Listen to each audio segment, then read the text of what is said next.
The long-awaited Baker Mayfield deal is finally done. The Browns today traded a 2018 number 1 overall draft pick, Baker Mayfield, to the Carolina Panthers in exchange for a 5th-round pick that could turn into a 4th based upon playing time. This was a no-brainer, and it had to happen on so many levels. And to make it happen, as we predicted, the Browns had to eat a significant portion of the Mayfield money. Once that happened, a pathway for a trade to Carolina was crystal clear. The NFL Network is reporting that the Browns will pay $10.5 million of Baker Mayfield's contract, clearing $8 million in literal cash and cap space. Carolina pays Mayfield just $5 million, which makes sense for someone who's performed like Mayfield the last few years. And Mayfield trimmed $3.5 million of his base salary to make this thing work. The money here is kind of everything. Look, we've been screaming since before the Deshaun Watson move that Mayfield was done in Cleveland. You got to remember, and this is important, Kevin Stefanski wasn't the coach when Baker was picked number 1. Andrew Berry wasn't in the GM chair. Mayfield started out playing well, but quickly fell apart as a quarterback and as a leader. Fell apart with his health, too. It was a really bad brew in the last few years in Cleveland. The Browns needed to get rid of him. He needed out of Cleveland. He rubbed people the wrong way, teammates the wrong way, with his comments and his actions. Odell Beckham Jr. had enough. And Beckham thriving and winning in LA was a terrible look for Baker Mayfield. Now, he could be very successful in Carolina, even though Robbie Anderson is on record saying that he didn't want him. Anderson standing up for his guy, Sam Darnold. But Darnold was terrible last year. Matt Rule is clearly on the hot seat. And while some are spinning it, it's going to be Baker Mayfield versus Sam Darnold in a battle for the starting job between pick number 1 and 3 in the 2018 draft. You, at the end of the day, make the Baker Mayfield trade for him to be the starting quarterback, even though he's behind the 8 ball where he wasn't in the offseason program. Baker Mayfield, at the end of the day, isn't good enough to start for most teams. But he is for Carolina. Weapons are legit. Anderson and Moore are studs. Christian McCaffrey, an elite talent and finally healthy. The Panthers crave attention and buzz, and Mayfield most certainly provides that, both good and bad. This is a great fit. I am not a Baker believer, but this gives him a real chance to get his name and his game back. Baker nailed it. The Browns had to move on from Baker, but there's still obviously a looming question for Cleveland at quarterback with the inevitable suspension of Deshaun Watson. And before any Brown fan screams, well, should have just kept Baker. Look, Mayfield was never going to handle being a stopgap for Deshaun Watson for 6 games, 17 games, anywhere in between. He wasn't going to handle it in any kind of politically correct manner. Grace and aplomb were not options here. So, look, Watson took his job. And I like the move of Jacoby Brissett. I like him as a smart, respected leader. He's a solid quarterback. I like the Jacoby Brissett move better when I originally thought, like most people, when they acquired Watson and gave him all that guaranteed money, that we're talking about a 6-game suspension. But now we're looking at the likelihood of a full year, or at least many more games than 6. So is Jacoby Brissett the guy? Look, with the talent on the screen, I think you win 10 games with the Browns' amazing roster. Run game is great. The line is strong. You forget about the Amari Cooper trade. That's a huge pickup. The Myles Garrett-led defense is excellent, and I think that Jacoby Brissett could win 10 games for the Browns this year. But 10 wins might equal 10th place in the AFC. Seriously. Which means I think Cleveland has to really consider Jimmy Garoppolo for a year. Jimmy G, not great, but he is very good. And he is, pound for pound, better than Jacoby Brissett. And obviously, Jimmy G can handle being replaced. He literally just did it in San Francisco. If the suspension for Watson is shorter, keep Jacoby as your guy. But If it's longer, I beg Cleveland, encourage Cleveland to trade for Jimmy Garoppolo. He knows how to get a team to achieve and overachieve and make a Super Bowl caliber run. He's done it a few times before. Cleveland should have him do it again for the Cleveland Browns. On to the ongoing summer of Durant. ESPN's Adrian Wojnarowski said today that Sean Marks and the Nets will only deal Kevin Durant if they get one of the biggest returns in NBA history, or the top 15 player in NBA history, still in his prime and playing like it. That's the standard. And if they don't get it, the Nets should and will hold on to Kevin Durant. Why wouldn't they? He's under contract for 4 more years. The Nets know he's a hoops junkie, just like KD tweeted this weekend. And that means that Kevin Durant isn't going to hold out or miss games if the Nets actually hold on to him. Durant might want a trade, but he wants to play ball even more. And with Durant and Kyrie and the players currently under contract for the Brooklyn Nets can absolutely win the Eastern Conference.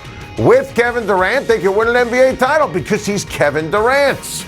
And I go back to my Nets commentary after Kyrie opted in. Feels like a lifetime ago. It was just last week.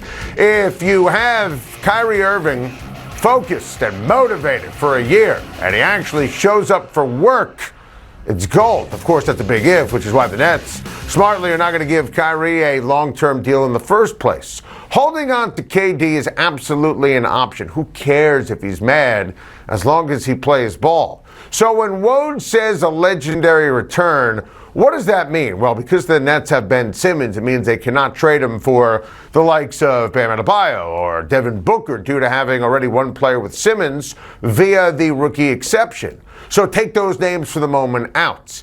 Donovan Mitchell is reportedly very unhappy with the Utah Jazz going into full rebuild. He's the guy. Utah has 5 first-round picks over the next 3 years with all their trades to deal to Brooklyn, 11 over the next 7 years. Mitchell, star, New York product, who wanted to be a Knick. So this would make the Knicks unhappy, which, by the way, is gold for the Brooklyn Nets. If Scotty Barnes is available, that's the guy to build around. The Warriors package, you got an all-star, and Andrew Wiggins, plus Poole, Kuminga, Weissman. That package is real and spectacular, as we dove into yesterday. And the Pelicans make a ton of sense with Brandon Ingram plus. Those are all really good options under the circumstance. But Sean Marks is not going to deal for picks. It's not a Rudy Gobert situation, because if he does, they're going to lose, and he's not going to be there to take advantage of the draft picks. But I want to stress something. The Brooklyn Nets do not have to do anything. KD requested a trade. The first wave of free agency is over. The Nets, if they don't get the Godfather offer, deal with the noise and don't deal Kevin Durant. We have a whiteboard. We're going to use it. With Baker Mayfield now in Carolina, the Panthers' 2022 season will be, I've got the right way to phrase this one. It's going to be better than you think. And Vegas already agrees.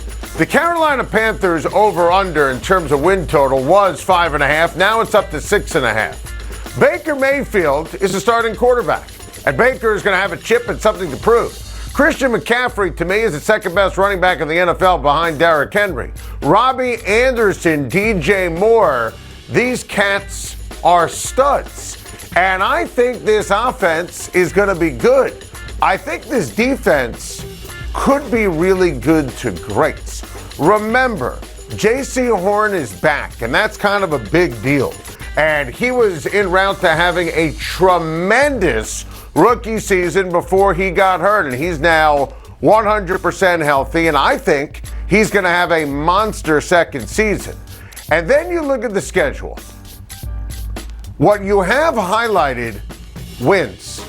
I don't think that this is subject to hyperbole in any way, shape, or form. Maybe the Cardinals game, the Steelers game, that might get some people shaking their heads. But remember, those are home games for the Carolina Panthers. And I really think they have the ability to win 8.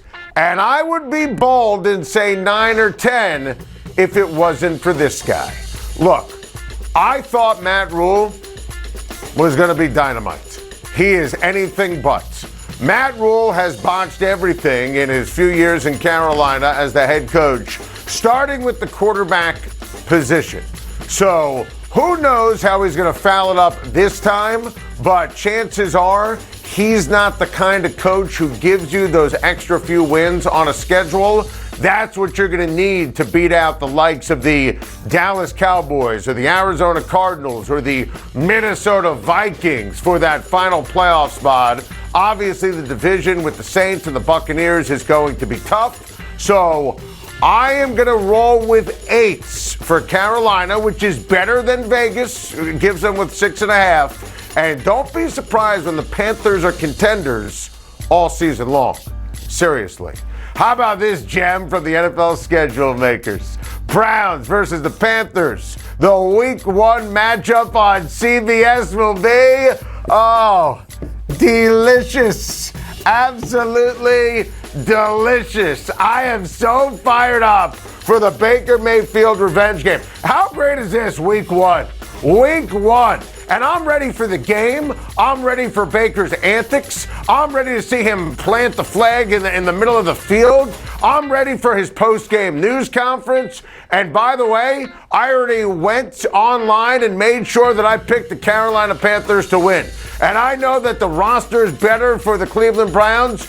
There is no way Baker Mayfield is losing the Baker Mayfield revenge game. Love Baker, loathe Baker.